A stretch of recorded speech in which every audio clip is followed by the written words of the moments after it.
Nyalche Chembo Toto Ningmi Shang, Donen Manum Chembo, Nyalcheta, Lankara Dargam Santo, Shermat, Tumba Tuche Chanla Kishom Sar, Nishan Roar Zer Nishan Kamsa, Jawar Tuji Shan, Yelaman, Jime Panzo Jala, Soran, Gonjo Toban Pora Shinjilo, Gonjo Toban Pora Shinjilo, Gonjo Toban Pora Shinjilo. Profound and subtle Dharma is rarely encountered in eons. Now we hear and follow it. May we realize the Tathagata's meaning. To liberate beings, please generate bodhicitta before teaching. Now let us begin our lecture on the Shurangama Sutra. We are currently discussing the section on the 7 great elements in Volume 3. Earth, water, fire, wind, space, seeing, and consciousness. These are the 7 great elements. Among the 7 great elements, the first 6 have already been explained. Today we come to the 7th topic, which is the great element of consciousness. Today it says, the Buddha told Ananda, the nature of consciousness has no source. It arises falsely through the 6 sense faculties and their objects. Now we begin explaining the great element of consciousness. So what is the great element of consciousness? Here it refers to our discriminating consciousness. This discriminating consciousness in reality has no foundation, no cause, no source. Why do we say this? Because it depends on the 6 sense faculties and the 6 sense objects. When these 12 conditions are complete, it arises falsely. Arises falsely here means it appears in an illusory manner, meaning it arises without any substantial existence. This is what is meant by arising falsely. So if we speak of this on a broader level, what we call thoughts, what we call discursive thinking, what we call this mental consciousness, in reality it arises in dependence upon the 6 sense faculties and the 6 sense fields.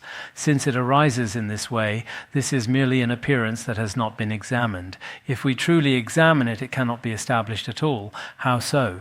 The Buddha, just as before, first gives a summary statement, then presents an example, and then analyzes it. Finally, he concludes and gives the key instruction. This is basically the same approach as before. Now look around at this entire assembly of sages, scanning them with your eyes. Here the Buddha says, Ananda, right now you can use your eyes to observe, to contemplate, or to look at all the monastics in our assembly, this entire gathering. Using your gaze, using your eyes, you can scan through each and every one of them. Let your gaze encompass them all. Look at everyone in this way. As your eyes survey them, it is just like images in a mirror, without any discrimination or analysis. When you look, of course, all these monastics should appear clearly and vividly before your eyes, completely and clearly manifest, without any obstruction. Throughout the entire process of gazing, you can see everything. But this seeing is actually what we would call direct perception. In direct perception, there is no involvement of discursive thought. It is just like reflections in a mirror. When any reflection appears in a mirror, the mirror itself does not have discursive thoughts. Among the monastics, I see which one is good-looking, which one is not so good-looking, which one is tall, which one is short. The mirror does not have such discursive thoughts. So just like reflections in a mirror, in reality, there is no discursive thought. This is mainly explaining Ananda's experience from the perspective of his eye consciousness. Speaking of the eye consciousness before discursive thought enters, although the eyes see the complete appearance of all the monastics, the entire assembly of monastics, everything is seen at a glance, completely clear. But at that moment in the eye consciousness, there is no discursive thought. This is quite similar to what we explain in Buddhist logic. Your consciousness then sequentially identifies and points out, this is Manjushri, this is Purna, this is Mahamodgalyayana, this is Subhuti, this is Shariputra. Then afterward, discursive thought begins to enter. When discursive thought enters, as you look in this way, just a moment ago when looking, during the process of looking, it was like non-conceptual direct perception, as explained in Buddhist logic. In the chapter on direct perception, it is explained just like this. But then, when you begin to think sequentially, at that point, our discursive thought has already been added in. This is sequential. This is identifying and pointing out. Then you begin to say, what do you say? You start to distinguish. This is Bodhisattva Manjushar. This is Venerable Purna. This is Venerable Mahamodgalyayana. This is Subhuti. This is Shariputra. One by one, this is which monk. This is which nun. You can distinguish them one by one. At that point, what we are actually examining now is consciousness. Does that subsequent consciousness exist or not? It is not the earlier non-conceptual seeing. The main focus is to examine the subsequent one. At this point, consciousness that knows and understands arise from seeing, arise from appearances, arise from empty space, or arise suddenly without any cause. Just like before, at this point you will consider, did it not just arise? This is Venerable Mahamodgalyayana, this is Venerable Shariputra. When you think in this way, at that moment, that mental consciousness, that discriminating consciousness, did it arise from your seeing? Did it arise from the external objects? Here, appearances refers to external objects. Did it arise from external objects? Or did it arise from empty space where there is nothing at all? Or did it arise without any cause, appearing suddenly from no cause at all? He examines it from these four perspectives. Today's analysis is not particularly difficult. It should be manageable. Sometimes, if I have not reviewed carefully beforehand, I come down to listen to your classes. Then some people analyze quite well, and I wonder, did I perhaps explain it wrong just now? But it seems I did not explain it wrong, but today's content should be easier to understand. Then the Buddha told Ananda, if your consciousness nature arises from within seeing, if your consciousness, did we not just have four options? The first one, if you say your consciousness arises from within seeing, here seeing refers to what we just mentioned, the eye faculty, the eye consciousness, the eye seeing, arising from within that seeing. If there were no light, darkness, form, or space, these four would certainly not exist, and originally there would be no seeing for you. He says if your consciousness arises from within seeing, then seeing actually depends upon light, darkness, form, and space. No, that is not right. I made an error just now. That seeing, we are saying, arises from within eye consciousness. If it arises from within eye consciousness, then it has nothing to do with external objects. In that case, such seeing, such consciousness, without the light of external objects, without the darkness of external objects, without the form of external objects, without the space of external objects, if these four objects are necessarily absent, then you can say that originally there would be no seeing for you. You would have no seeing at all, because if these four objects are all absent, a kind of seeing apart from these four objects is impossible. In that case, this means if you say your consciousness arises from within seeing, then you fall into the fault of having no seeing. If the nature of seeing does not even exist, from what does consciousness arise? If you say you have no nature of seeing, if there is no seeing, did you not just say earlier that it arises from within seeing? Now, if seeing cannot be established at all, then from what does your consciousness arise? It is impossible, so this cannot be established at all. This is the first method of analysis. It cannot be established. Now the second one, if your consciousness nature arises from within appearances, not from seeing, if, as the second method, your so-called consciousness, this discriminating consciousness, actually does not arise from within seeing, but should arise from within the appearances of external objects. The earlier commentators, such as Master Zixuan, said this refutes arising from the faculty, arising from within the faculty, and this one refutes arising from the object. In the Tibetan translation, this appearance is translated as form, as in material form. But if it is form, when paired with form and space mentioned earlier, it may not be entirely appropriate. So in some commentaries by earlier masters, the earlier one refutes seeing or refutes the faculty, mainly the eye faculty. And this one refutes what? It refutes the object. So how does refuting the object work? Just now, if you say it arises solely from the object and not from seeing, it would neither see light. If there is no seeing, it would be impossible to see light. Because there is no seeing, it does not arise from within seeing, nor would it see darkness. It would not see darkness either. It would not see light either.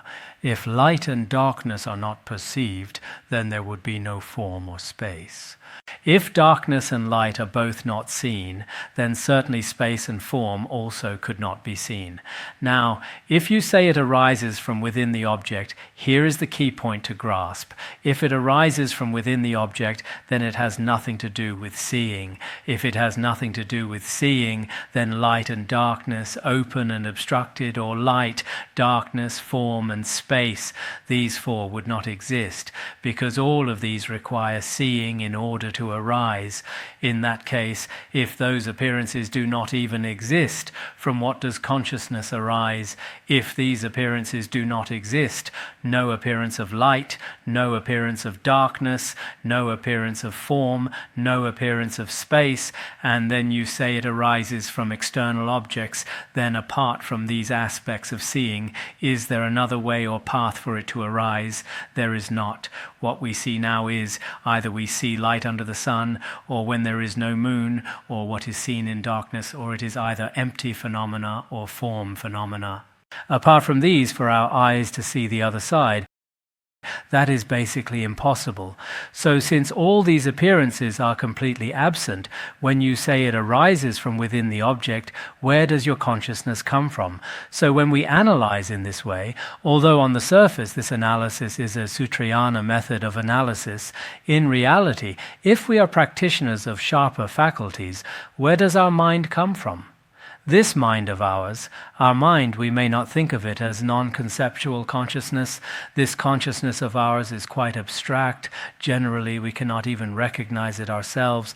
But right now, each of us, our mind is clearly and vividly present. Sometimes we generate attachment. Sometimes we generate joy. Sometimes we generate anger. Sometimes we generate a somewhat dull state of mind. Each of us considers this to be our own mind. So let us examine. Does this mind of yours arise from the seeing of the eyes, ears, nose, tongue, and body, from their sense consciousnesses?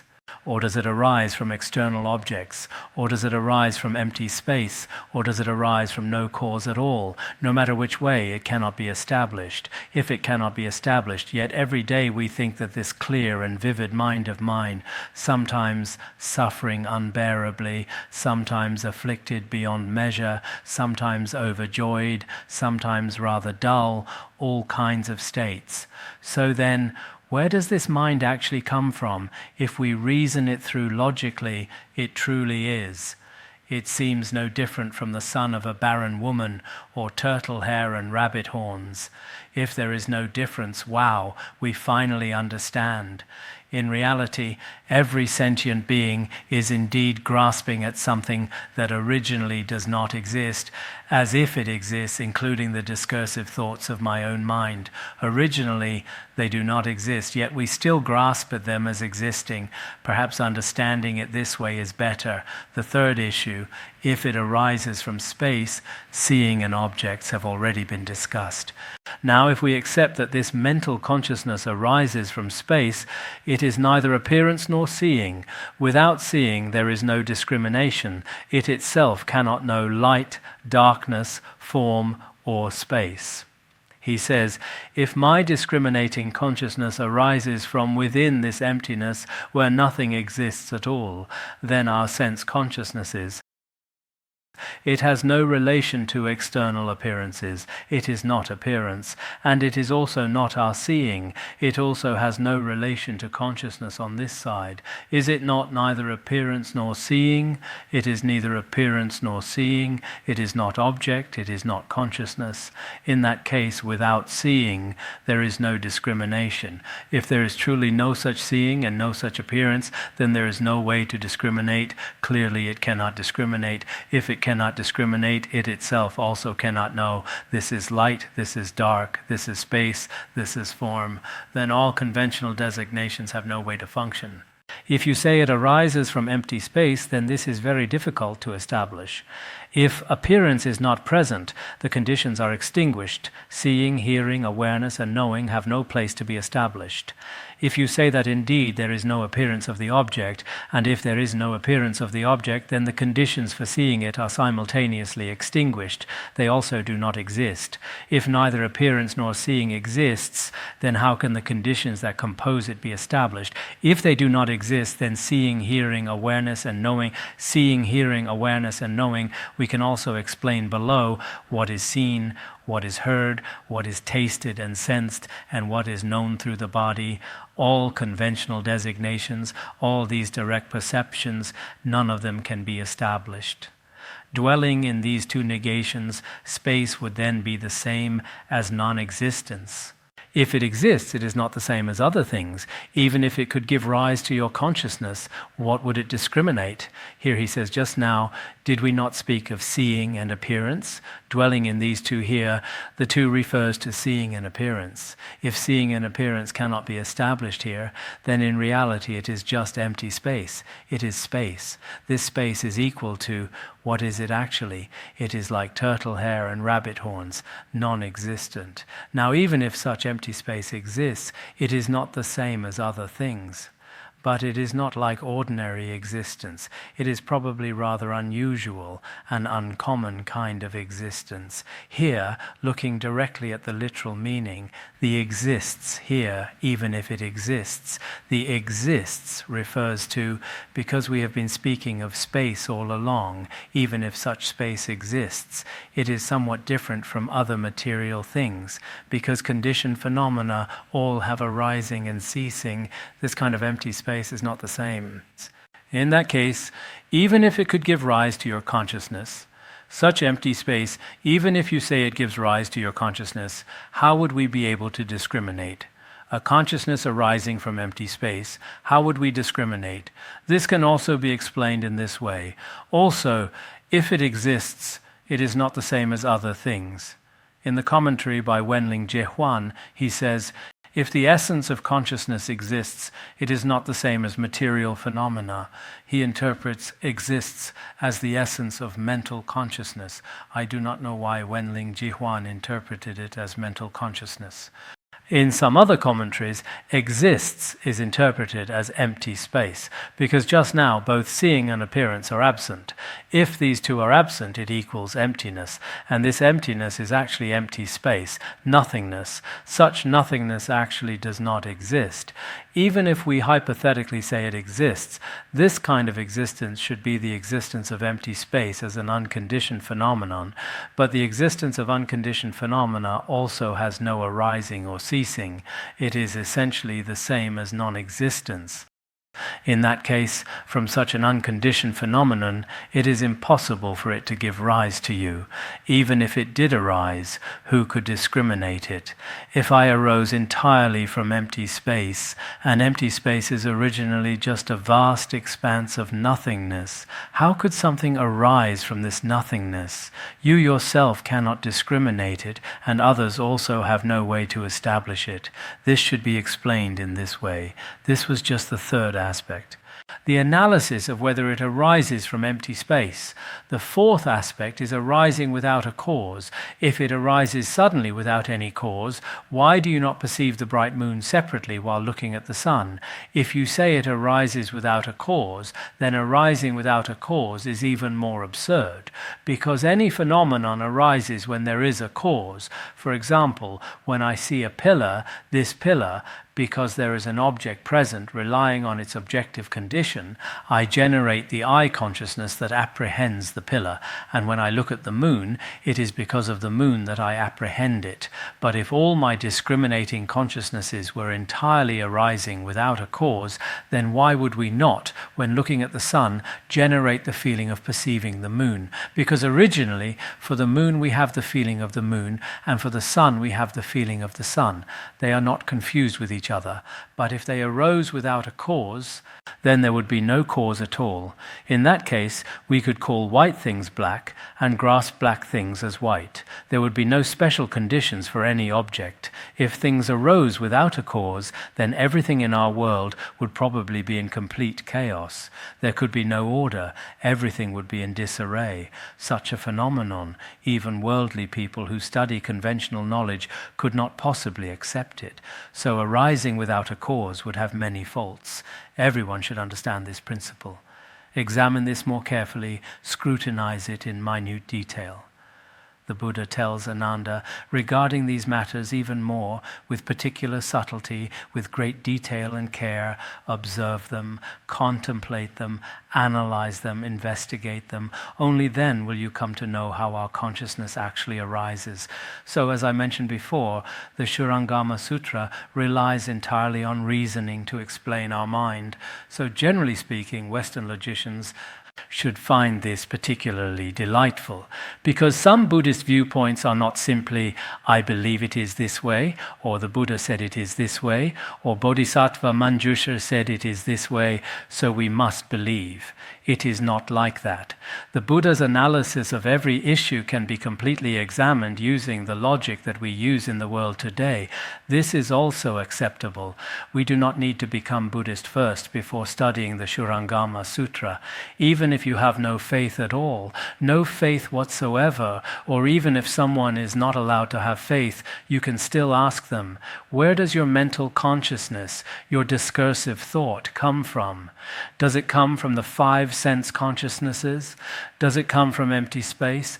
Does it arise without a cause? Or does it arise from external objects? They have no choice but to answer. First we ask, do you acknowledge that you have a mental consciousness? They will certainly acknowledge they have a mental consciousness. So how did this mental consciousness arise? In this way, sometimes you encounter any kind of person. You can reason with them theoretically. Whether they have faith or not is their own matter. Then it says, seeing relies on your eyes. Appearances are inferred from objects before you. What has characteristics can be considered existent. Without characteristics, it is considered non-existent. Is he not asking Ananda to observe carefully? What should you observe?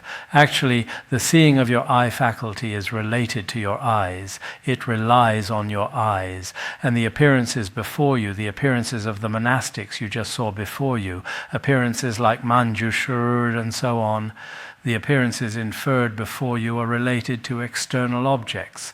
This relationship, as long as there are characteristics, we call it existent, or establish it as existent.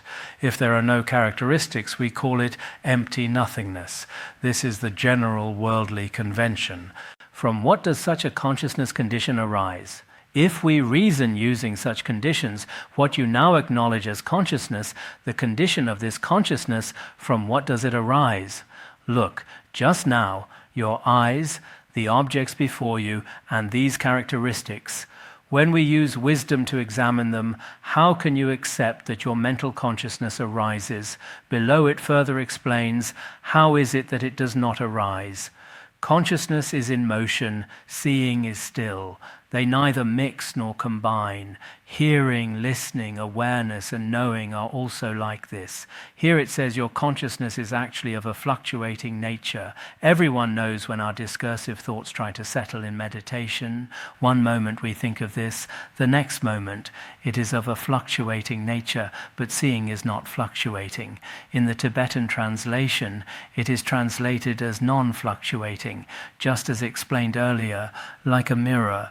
It merely appears before the sense consciousness. It is immeasurable. According to Buddhist logic, it is momentary.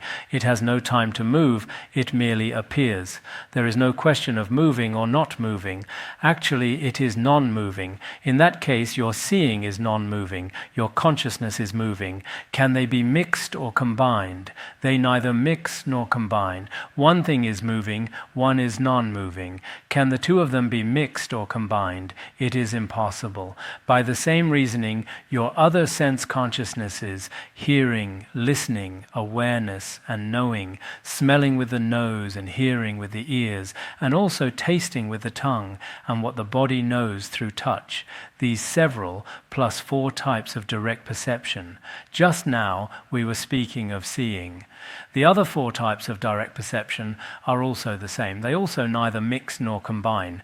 We can say it this way: it should not be that consciousness conditions arise from nowhere on their own. Just now we said they do not arise from conditions. They should not arise from no cause without conditions, and it is also not a natural, spontaneous arising. These consciousness conditions should not arise from natural spontaneity without cause. If this consciousness mind originally has no source, you should know that discrimination, seeing, hearing, awareness, and knowing is perfectly complete and luminously clear. Its nature does not come from anywhere. Through the above examination, you should know that our own mind originally has no source or abiding place whatsoever. Whether from emptiness, from objects, or from consciousness, there is no place from which it comes. It has no source. You should know that discrimination. We should know that it has this discriminating nature on the conventional level. Not only this consciousness, but also seeing, hearing, awareness, and knowing. I find seeing, hearing, awareness, and knowing very interesting. In the Tibetan, they are all translated directly like this. Through consciousness, he examines seeing. This is the eyes seeing. Hearing refers to the nose smelling odors and the ear hearing sounds. This hearing, we usually say seeing, hearing, awareness, and knowing. Seeing, hearing, awareness, and knowing. In short, what I have heard, what I have seen, what I have tasted, or what I know. These are worldly conventions. Just as in the wisdom chapter of The Way of the Bodhisattva, what we refute here is grasping at true existence. Seeing, hearing, awareness, and knowing have never been refuted. At that time in the verse, seeing, hearing, awareness, and knowing what was said.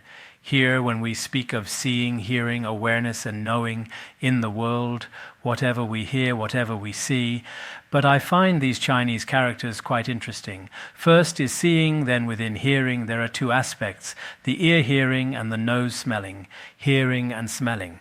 And awareness refers to the tongue's taste perception. Then what the body knows, the tactile sensation.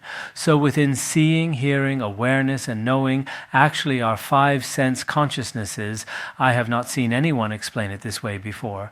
In Tibetan, it is what is seen, what is heard, awareness, and knowing. The smelling in the middle is not there. It was not translated. Perhaps in Tibetan, if it were to be added, a new word would have to be added. In that case, it probably would not fit the style of translation. So here, but in Chinese, it is very interesting. When we say seeing, hearing, awareness, and knowing, it refers to what is known by the 5 sense consciousnesses. In Chinese, seeing, hearing, awareness, and knowing, perhaps everyone can also, although I have not seen others say it this way before, but the dual meaning of hearing, what is known by our 5 sense consciousnesses, eyes, ears, nose, tongue, and body, all of this knowing, its nature, is perfectly complete and luminously clear. Its nature does not come from anywhere. Its nature does not truly arise from causes and conditions. In the Zhengmai commentary on the Shurangama Sutra, it also says that all of these do not arise from truly existent causes and conditions. So regarding seeing, hearing, awareness, and knowing, we should also understand this time in the consciousness among the 7 great elements, we directly discuss discriminating consciousness. But what does it bring along? It brings along our 5 sense consciousnesses, and all of this consciousness of ours actually does not arise naturally, nor does it arise from causes and conditions. Together with that empty space, earth, water, fire, and wind, they are all called the 7 great elements. Here it says, at the same time, we can add what is mentioned here, the great element of seeing and the great element of consciousness. We just analyzed them earlier. So the great element of seeing refers to those that are non-conceptual, and the great element of consciousness refers to the consciousnesses that are conceptual. In this way, on top of these two great elements, we add that empty space, the great element of space. And then we add earth, water, fire, and wind. Together there are 7 great elements. These 7 great elements, their nature is truly perfectly interpenetrating. All are the Tathagata Garbha, originally without arising or ceasing. These 7 great elements, principally the true nature of all phenomena, luminosity and emptiness, are actually inseparable. This is the wondrous function of the Tathagata Garbha, or the nature of the Tathagata Garbha. All these phenomena are originally without arising or ceasing. So earlier, using a very simple conventional example as a metaphor, then analyzing in the middle, and after completing the analysis, allowing us to enter into the most profound, luminously clear nature of the Tathagata Garbha.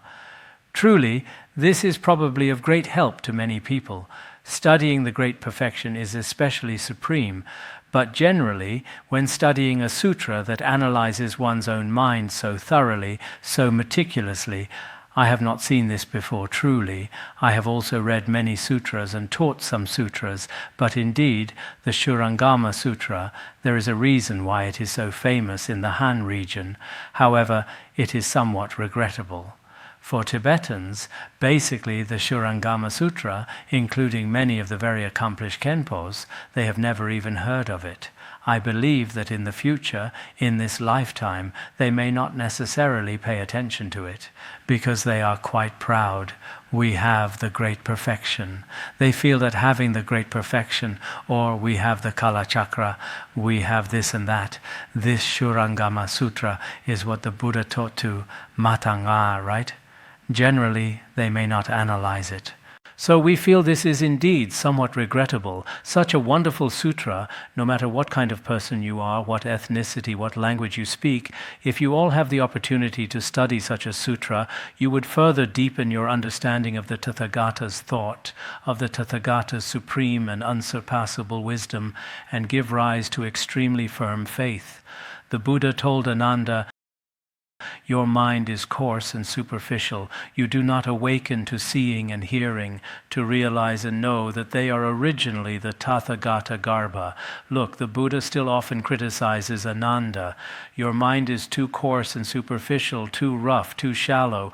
You are careless. After so much has been explained, you still do not awaken to the nature of seeing and hearing. You cannot realize its true characteristic, the nature of being originally the Tathagata Garbha. Originally, the essence of our seeing, hearing, awareness, and knowing is inseparable from the Tathagata Garbha.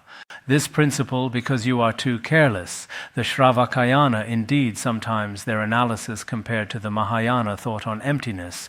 When compared, we also know there is still, although on the surface it appears they are. For example, when we teach the Abhidharma Kosha, the Abhidharma treatises, indeed they are quite meticulous.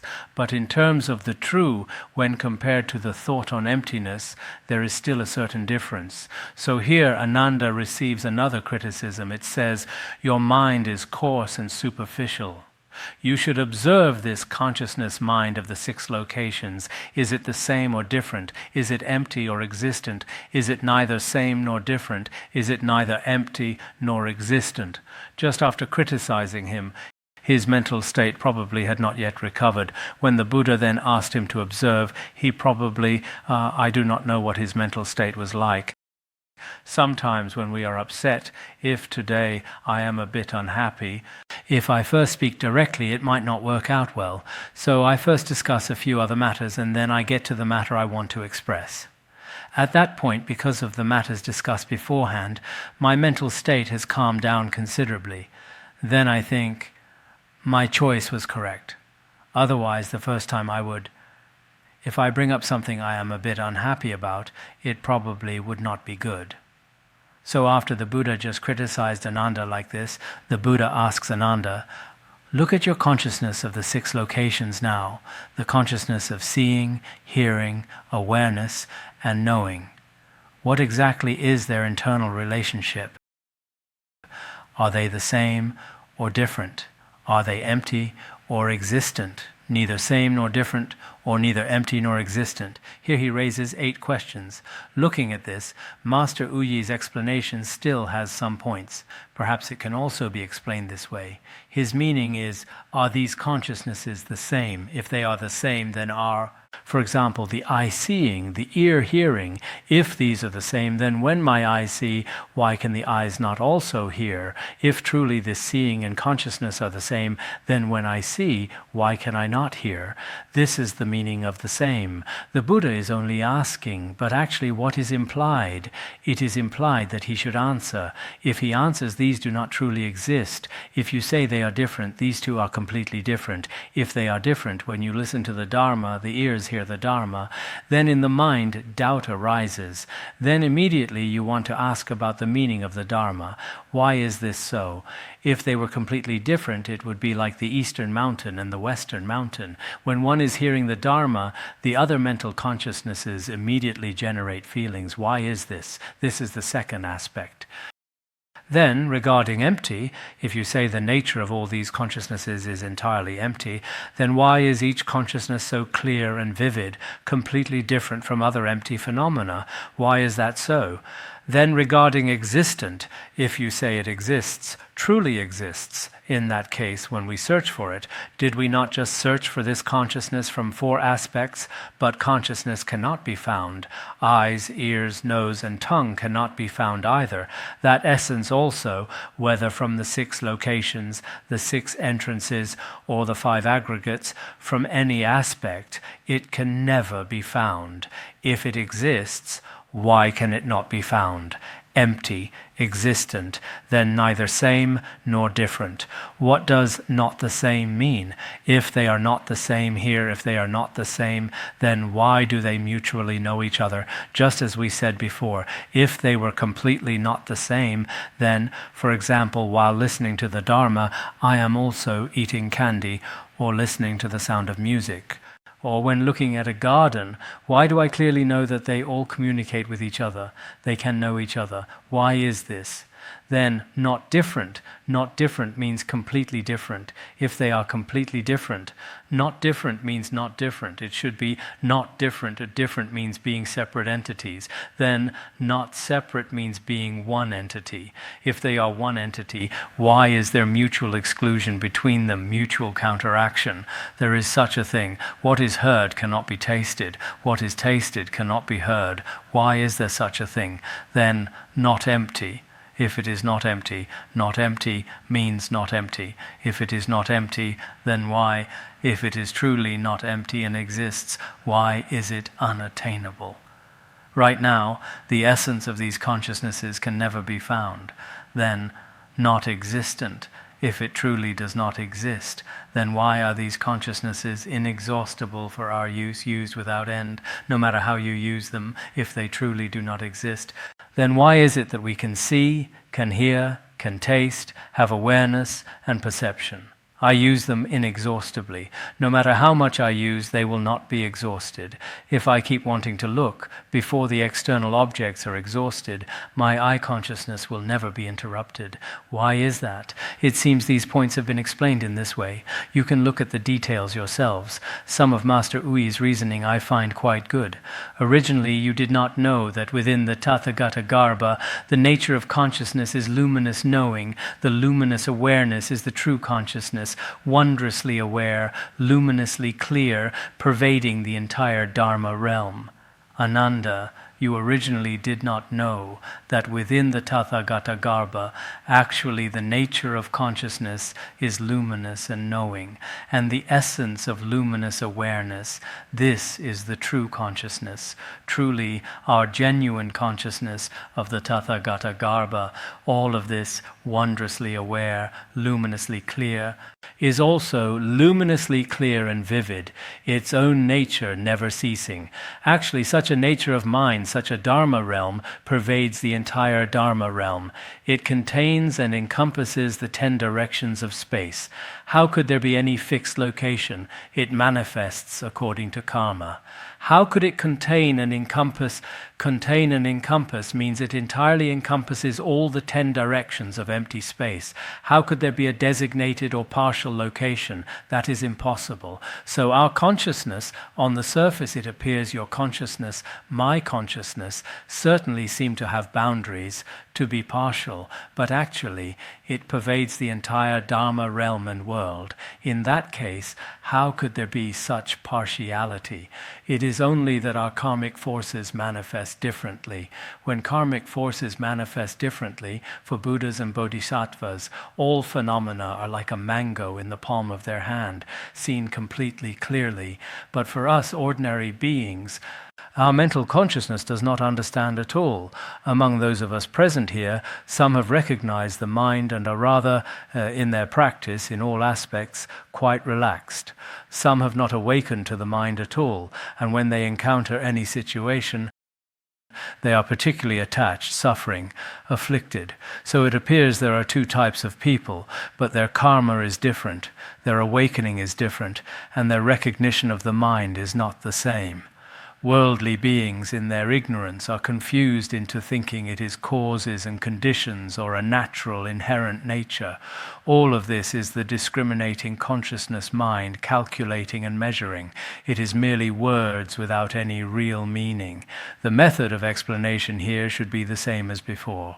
Next, at that time Ananda and the Great Assembly, having received the Buddha Tathagata's wondrous and subtle teaching, their body and mind became open and free, attaining a state without any obstruction. At this time, including Ananda and the assembly present, having received the Buddha's inconceivable blessings and wondrous subtle teaching, this should be the wondrous subtle teaching. Sometimes when we give teachings, they are ordinary teachings or teachings without much blessing. But for the Buddha, it is indeed with such supreme wisdom that he gives such wondrous subtle teachings. Right then, their body and mind became open and free. Ananda at this point has attained some realization. Some commentaries say that at this time he had already attained the pure Dharmakaya. Of course, the Dharmakaya explained in the Mahayana Abhisamaya Lankara may be different. Here, his body and mind both became open and free and without any obstruction. Right now, our body and mind, our body has obstructions, our mind also has obstructions. But at that time, Ananda and all of them, look, at this moment, Ananda seems to have a little, will he afterward, below, we will see. Will Ananda not receive many more criticisms? If he continues like this, his body and mind being open and free may still be a bit, it is hard to say. Later on, I expect he will still receive criticism. All in the Great Assembly, each individually knew that their mind pervades the 10 directions. All of them, including Ananda and everyone, because the main person here is probably Ananda, and each of them had the recognition that their mind pervades the 10 directions. They still, well, previously, our recognition of our own mind was very narrow, but at this time their recognition of their respective minds pervaded the 10 directions. They saw the 10 directions of space as if looking at a leaf held in their hand. They saw the emptiness of the 10 directions as if seeing in the palm of their own hand a single leaf. Some say this is related to palm leaves, but that may not necessarily be so. In any case, each of them seemed to have some recognition of the entire emptiness, knowing it like the palm of their hand, just like a leaf in the palm of their hand. All things in all worlds are the wondrous, luminous, original mind of Bodhi. At that time, what did they realize? All things in the world are actually the wondrous function of bodhicitta, that is to say, bodhicitta. In the past, we have encountered some, including some scientists, some very famous professors, university presidents, and so on. They have a slight recognition that all phenomena are created by mind. They have some understanding in this regard, but the questions they always ask seem to be about what the Yogacara school teaches, the principle that all phenomena are mind only, the principle of the true nature of the Tathagata Garbha. Perhaps some truly do not understand very well. When I communicated with some people from Hong Kong, including at that time with some very famous Western scientists during our exchanges, You can look at it yourselves. At that time, I felt that some of them perhaps indeed had some understanding of Mahayana Buddhism, but perhaps because some of our materials and such, the Yogacara viewpoint is explained a bit more.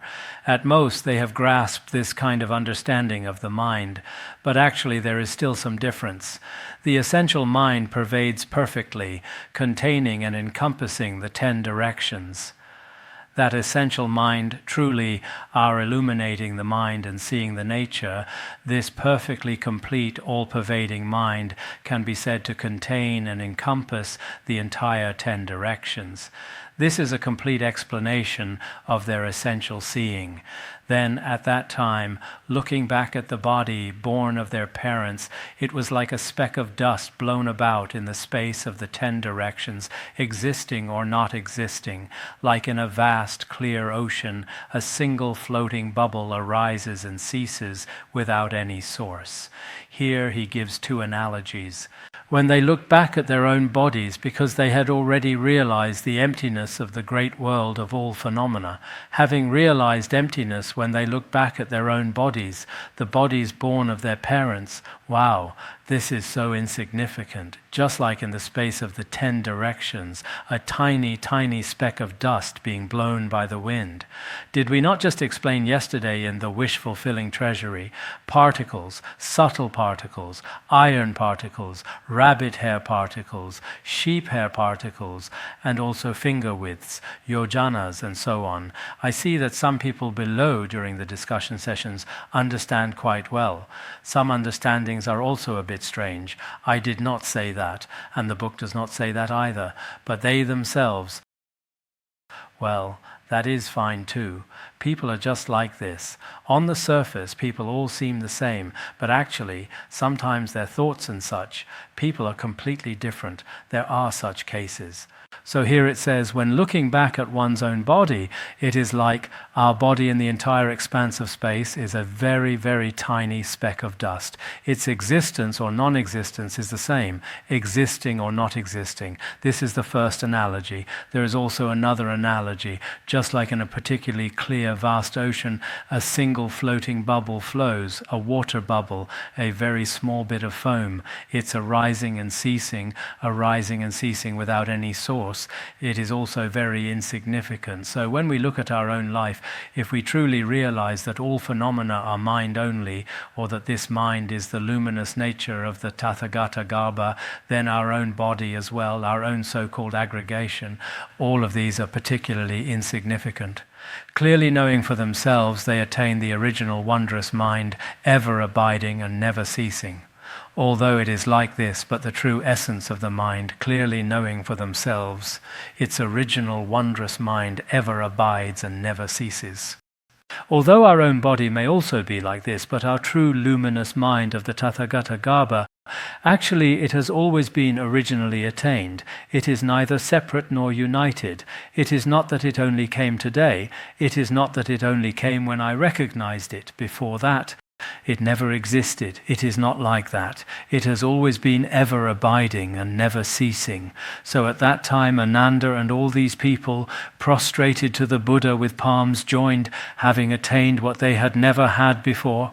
Before the Tathagata, they spoke verses praising the Buddha, so they were extremely joyful, joining their palms. Such realization they had never had before.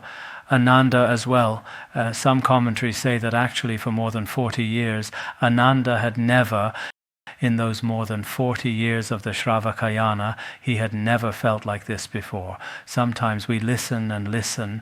In front of the Buddha, Ananda also listened for so many years, but in the end, this teaching was particularly suited to him. So among those of us present, perhaps some have listened to all kinds of teachings, but in the end, when there is one teaching that suits them, it immediately brings a great transformation for them. So at that time, They spoke these verses before the Tathagata.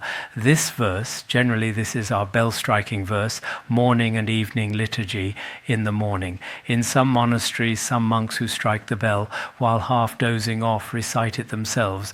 Let us see later if the chant leader will recite it. If he does, let him recite a bit of the beginning. There is a special melody for it. The content is still very important. Ananda and they were truly remarkable. They made this aspiration. We still need to explain this. Wondrously clear, the master of the complete retention, the unmoving honored one, the Shurangama king. I know you all can recite it. No need to recite. Rare in the world, dispels my inverted thinking of countless kalpas. Without passing through countless kalpas, I attain the Dharmakaya. Here, the first term, wondrously clear, means the Dharmakaya. Complete retention is the Sambhogakaya. Unmoving is the Nirmanakaya. Actually, when manifesting the Nirmanakaya, it is also the unmoving body. The Lord of the three bodies, Dharmakaya, Sambhogakaya, Nirmanakaya, is the Buddha. The most profound teaching spoken by the Buddha is this Shurangama king Dharma door, the Shurangama pinnacle. The greatest Dharma door is the Shurangama king. In our world, it is extremely rare, extremely precious, because the essence of all the Dharma taught by the Buddha is actually to dispel the deluded mind. The sole pith instruction for dispelling the deluded mind is explained very clearly in the Shurangama Sutra. So this Shurangama Sutra is extremely rare in the world. Moreover, its merit, it dispels countless kalpas. How many kalpas? Countless kalpas of inverted dreaming thoughts, all eliminated one by one. Moreover, without needing to pass through 3 incalculable kalpas, right now in this very life, here it can also be said to speak of attaining Buddhahood in this very life. It can also be said as without passing through, without needing to pass through 3 incalculable kalpas. In the Mirror of the Source record, previously, when we taught about attaining Buddhahood in this life, we also cited many passages from the Mirror of the Source record and other scriptural references. One moment of accordance is one moment of Buddha. One day of accordance is one day of Buddha.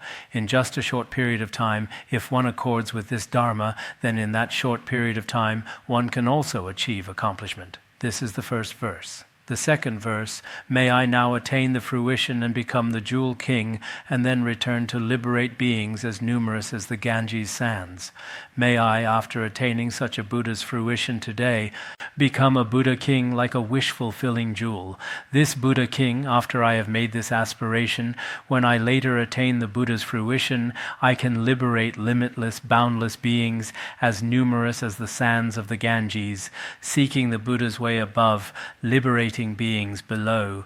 When we make many aspirations, it is also like this.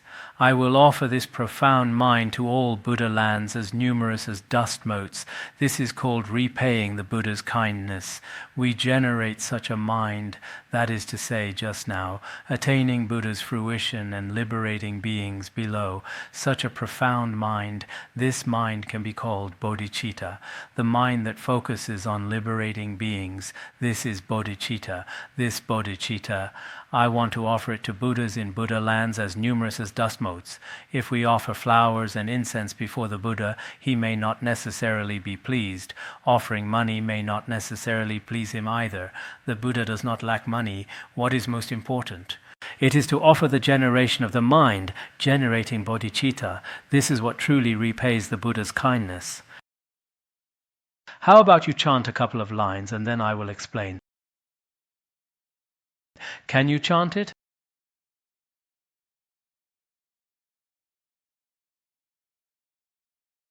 Let me see how it goes. Let me listen.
Isn't it that you strike the bell once after every 2 lines?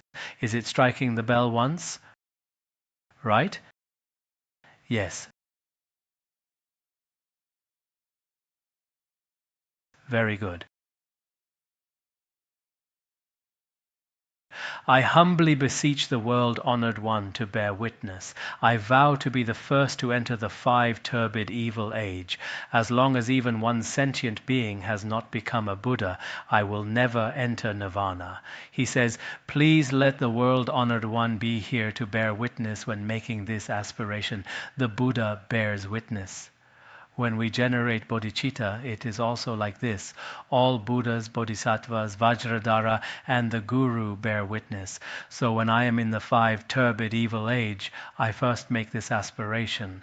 As long as sentient beings have not become Buddhas, if even one sentient being has not become a Buddha, I will not attain nirvana, not leaving even one behind. Didn't we used to have everyone altogether become Buddhas, Amitabha? Then they start bringing out a big plate. Many people did not know what it meant. Great hero, great power, great compassion, I hope you will further eliminate subtle delusions, enable me to quickly ascend to the unsurpassed awakening, in the worlds of the 10 directions, establish the place of enlightenment. He says great hero refers to the Buddha. He has great power and great compassion. I hope to eliminate subtle obstacles. Subtle, in some commentaries it says, this refers to the cognitive obscurations. In the Tibetan translation, it is rendered as delusion, meaning confusion, doubt. But in any case, the Buddha has already eliminated all subtle afflictive obscurations and cognitive obscurations. And may I also quickly realize such a Buddha's fruition, and in the worlds of the 10 directions, establish the place of enlightenment. Establish the place of enlightenment. The meaning of establishing the place of enlightenment is to propagate the Dharma and benefit sentient beings. Also, the meaning of establishing the place of enlightenment, in Tibetan it is translated as using the Dharma to host a feast for everyone, using the Dharma to fill everyone with joy, the gift of Dharma. This is the meaning. Establish the place of enlightenment means the Buddha has already perfected abandonment and realization. Relying on the Buddha's blessings and my own aspirations, I attain the Tathagata's fruition. And in the worlds of the 10 directions, I use the Buddha Dharma to benefit limitless, boundless, sentient beings. Even if the nature of emptiness could be destroyed, my adamantine heart will never waver. The meaning is, shunyata means empty space, the meaning of void emptiness. Even if all the empty space in the world were to be completely destroyed, but my chakra means firm, steadfast, a firm heart. My firm heart will not waver, because before all the Buddhas, I have made this aspiration. Actually, each of us as well. Today is also a very good opportunity. Everyone in the later part, on one hand, we also often recite this during morning liturgy. All of you should also be able to memorize it well. At the same time, you should also make this aspiration yourselves. The great masters of the past, the scriptures they recited are truly profound. Whether in Tibetan Buddhism or Chinese Buddhism, those great masters have left us some pith instructions. If we truly contemplate deeply the meaning within, for us there is immense benefit, both temporarily and ultimately. Everyone today also taking this as a due to time constraints, we did not recite the entire thing just now, but this is also a very important generation of intention. For Venerable Ananda at that time, compared to his realization from 40 years before, it was different. He had a new awakening. I believe that many of us, having heard such supreme, wondrous Dharma, our minds will certainly be transformed. If there is not the slightest transformation, then perhaps one's mind is no different from a stone. Indeed, after hearing the Dharma, there should be some transformation. If you do not feel anything the first time you hear it, when you have some free time on your own, in the morning when you wake up before you go to sleep at night, contemplate it deeply again on your own. Everyone, later during the discussion session, please discuss it well together. This is also very good. Sonandai Tamsa Vaganya Tanani Dejana Pasi Tirgana Jirano Chupai Chupun Tunen Droa Bandangara Badma Sadarda Bandangara Badma Sada Bandangara Badma Sadarda